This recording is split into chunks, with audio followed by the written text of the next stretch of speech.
Euzubillahimineşşeytanirracim. Bismillahirrahmanirrahim. Öncelikle Allah Celle Celaluhu bazı zamanları ve bazı mekanları diğer zamanlara göre, diğer mekanlara göre daha üstün tutmuştur. Özellikle ibadet mektebi olarak ifade edebileceğimiz Ramazan ayının Müslümanlara bir mektep olarak sunulmasıdır. Yani Ramazan'da Müslümanlara diğer 11 ayını nasıl ibadetle geçireceğinin programını Ramazan ayında bir Müslümana Allah Celle Celaluhu çiziyor, çizdiriyor veya daha önce bunu yapıyorsa da hatırlatıyor, eksiklerini gidermeye çalışıyor. Malum Ramazan ayının önemi Kur'an'dan gelmektedir. Kur'an-ı Kerim Ramazan ayı içerisinde inmiştir. Bu hususta Bakara suresinde "Şehru Ramazan ellezî unzile fihil Kur'an" o Ramazan ayıdır ki Kur'an-ı Kerim nazil olmuştur. Tabi Kur'an-ı Kerim Ramazan ayı içerisinde Kadir Gecesi olarak ifade edilen Kadir Gecesi'nde nazil olmuştur. Ardından 23 yıl süreyle peyderpey Peygamber Aleyhisselatü Vesselam'a olaylara binaen veya sahabelerin soru sorması üzerine peyderpey Kur'an nazil olmaya başlamıştır. Kadir Gecesi ile ilgili Kur'an-ı Kerim'de açık ifade var ve dolaylı olarak da ifadeler söz konusu. Mesela Duhan suresinde biz onu mübarek bir gecede indirdik diye bir ifade var.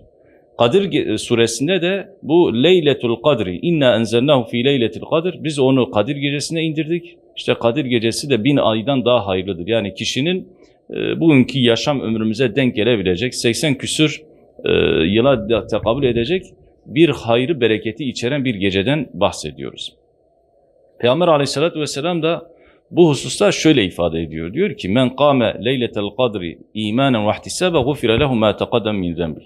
Kim Kadir gecesini kıyamla geçirir, sevabını da Allah'tan beklerse Allah Celle Celaluhu'nun geçmiş olan bütün günahlarını affeder. Yani tabiri caizse Allah Celle Celaluhu bu Ramazan ayında kulunun affetmesi için bahaneler arıyor. Diyor ki yeter ki kul bana gelsin, ben ona koşarak geleceğim. Bunu Peygamber Aleyhisselatü Vesselam hadislerinde net olarak ifade ediyorlar. Diyor ki yani kul bana bir adım geldiyse ben 10 adım gelirim. Yürüyerek geldiyse ben koşarak giderim yanına. Amaç nedir? Yani benim rahmetim her şeyi kuşatmıştır. Benim rahmetim gazabımı bastırmıştır.